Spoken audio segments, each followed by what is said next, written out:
How's it going? Drew Squared here. I'm Drew Miller. I'm Drew Kirkland. And we're going to take you through our Objective 2 video. We've got our functionality, we've got the code in for it, and we've got a rough estimate of what it's going to look like. So Kirkland here is going to take us through a little step-by-step function of how this is going to work. All right, so first I'm just going to upload it to reset it. So then as it's uploading, you can see beeps. So this is just a quick preset time to kind of show you. So this is as the alarm clock's counting down.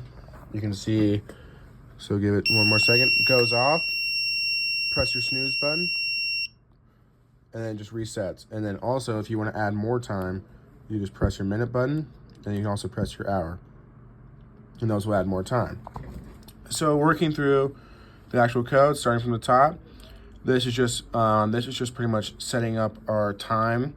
So setting our hours, minutes, and original seconds, and then just the calculations for, since how the most works, it's all in seconds, so calculating it all to seconds.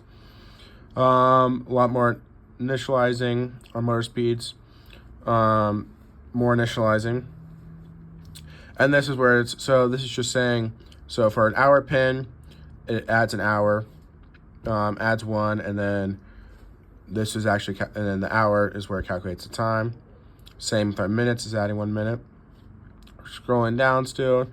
This is, so if the remaining seconds is still going, still keep calculating, or keep moving down. We have our upload display function, which I'll show you guys later, that actually continues to update the display. This is, so once the timer actually goes off, our snooze button, it's pretty much just going to reset the start time to the start time that was set, and then make a new countdown time. Same, this is for the motor, so if they're not on, and this is, so when it's actually not going, the buzzer is going to be high, the two DC motors are going to be running still. And then once it's pressed, pretty much turns the motors off and turns the buzzer off. Again, resets the time. So then here's our update display function, pretty much just actually putting stuff into the LCD, and if it goes over the 23 hours, then it resets everything. Same with minutes, if it goes over 59, then it goes up to the hour, etc. The only thing we don't have right now is the two DC motors, but as you see, there is the code for them.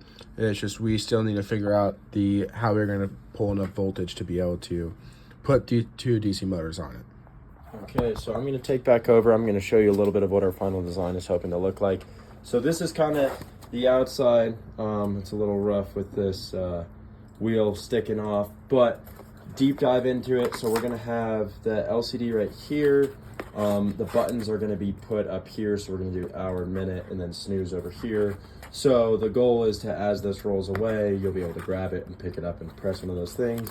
And then kind of looking in on the inside of things here, we've got it jerry-rigged right now to have the breadboard up top and the Arduino down below. We're going to put the breadboard here with our CAD modeling, but this is kind of how we envisioned it initially.